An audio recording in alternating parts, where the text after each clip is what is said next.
एक ऐसा वर्ग भी है, ये मानता भी है कि तपस्या सही है, करनी है, करने जैसी है, लेकिन बिजनेसमैन का जो वर्ग है वो कहता है कि मेरे पास समय नहीं है, घर ऑफिस दूर है, इस तरह की अलग अलग प्रतिकूल परिस्थितियां होती है। तपस्या करने की अनुकूलता भी है, शक्ति भी है और शरीर भी साथ दे रहा है, लेकिन परिस्थिति ऐसी है कि नहीं हो पा रहा है। तो उस वर्ग के लिए आपका क्या संदेश है सर, क्या करना? तो उस वर्ग के लिए पहले नंबर में आत्मा साक्षी से समझो, मैं बाहर से बोल दूंगा कि मेरे को ये नहीं, पर आत्मा के साक्षी से, वो आत्मा अंदर का आत्मा तो बोलेगा नहीं तेरी ताकत है, बराबर, अंदर की आवाज़ के दबाए बिना तुम्हारे से जितना होता है उतना करने की भगवान बोला ही है। एग्जाम्पल तरीके कि रोज़ आपका बिजनेस है और आप रात को, यदि आपको रात्रि भोजन नहीं करना है, आपका मन में ऐसा है कि मुझे रात्रि भोजन नहीं करना है, तो मेरे सर्कमस्टेंसेस ऐसा है कि मैं 9 बजे, मैं 8 बजे मेरी दुकान से वापस आता हूँ और घर पे आता तो 9 बज जाते हैं, फिर मैं खाना खाने बैठ जाता हूँ, बराबर है।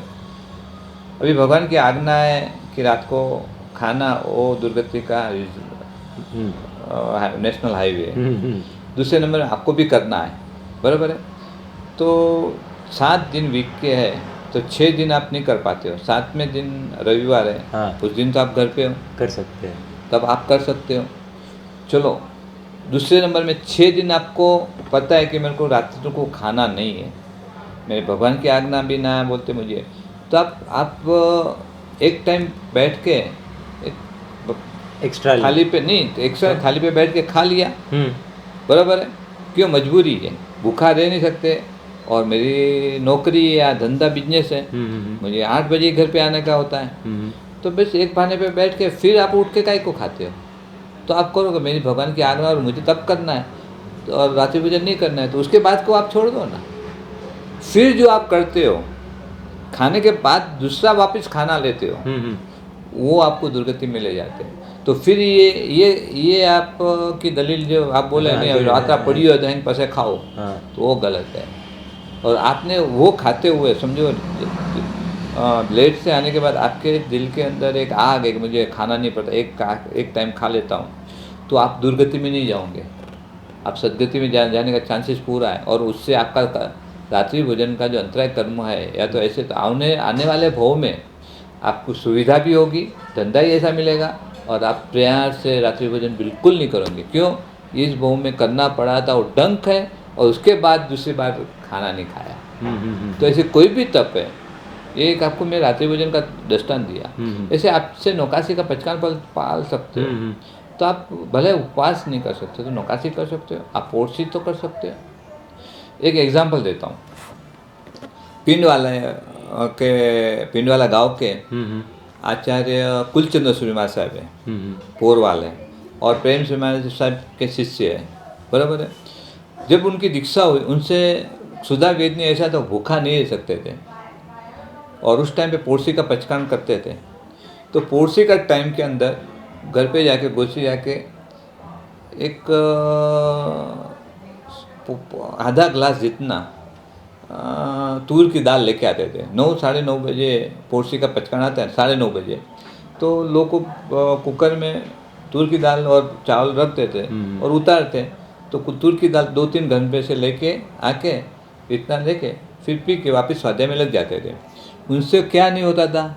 भूखा नहीं रह सकते थे। सुधा भेदनीय था तो उनका था, तो वो 9 साढ़े 9 बजे खाना है, तो वो ऐसा नहीं करते कि दूध लेके आवे, खाकरा लेके आवे, सावक तो सब बेराते थे, तो खाली पेट को भाड़ा देना था। अच्छा, तो उससे क्या हुआ कि आज ये उम्र में भी प्रत्येक बेचना 5 एकाठना आज 92 ईयर्स भी करते हैं।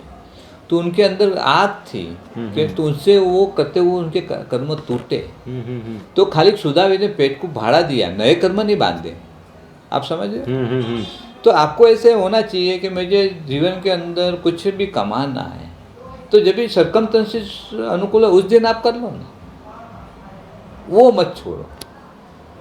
आप क्या सोच है ना, सोच कि मुझे कर्म खपाने, मैं भगवान महावीर के शासन में आया, मुझे कुछ भी करके जाना है।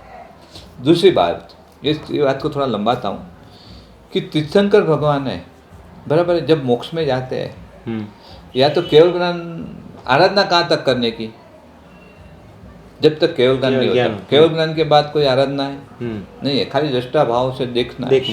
और उनका जितना आयुष्य कर्म बाकी है उतना ना हाँ। करना है, तो भी वो खाते टाइम उसको राग नहीं होता है, द्वेष नहीं होता है, तो भी एकासना कर क्यों करते हैं? शरीर चलाने के लिए सब नहीं तो 3 टाइम भी खाओ ना, एकासना ही क्यों? बरोबर। पचकान इतना क्यों करते हैं? हाँ। उनको तो कोई पचकान की कर्म का पान तो है ही नहीं है। तो भगवान महावीर ने भी केवल ज्ञान के बाद एकासना किया है, जितने केवल लिए वो भी एकासना करते हैं।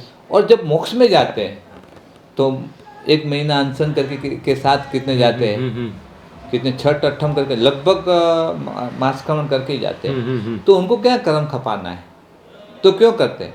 वो अपने को आलम्बन देखे। तीर्थंकर भगवान भी करते, वो अपने को आलम्बन और अपने को अवेयरनेस हुए, क्योंकि अपन अनुकरण प्रिय है और अपनी जात ऐसी है ना कि भगवान भी मोक्ष में गए, कहाँ खाते पीते गए, तो हम भी खाते पीते जाएंगे। तो इतने तब को महत्व देते हुए भी भगवान ने किया। और दूसरे नंबर में जब तक केवल ज्ञान नहीं हुआ है भगवान, तब तक गोची जाके जो मिला वो खाया है और तब के पहचान लिए हुए हैं, ऐसे वो भी नहीं रहे हुए। तो जिसको मोक्ष नजदीक है, नक्की है, फिक्स है, तो भी उसके अंदर, और उसके भगवान महावीर के जीवन में आप देखो अभिग्रह के साथ जाते हैं कर्म खपाने के लिए। तो जैसे भगवान के जैसे विशिष्ट कोटि का सामर्थ्य होने बावजूद भी जो वो करते हैं, तो अपन तो उनके परिवार के, तो अपन तो अपने कितने गाढ़ कर्म है।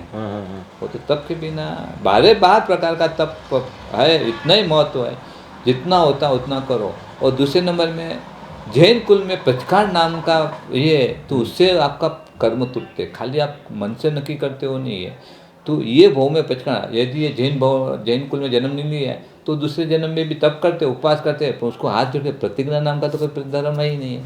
तो जो हाथ जोड़ के प्रतिज्ञा नहीं लेते तो उसके कर्म की निर्जा तो होती नहीं, आंशिक पुण्य का बंद होता है। तो एक खुमारी होनी चाहिए, मुझे मिला है ये कर्म का।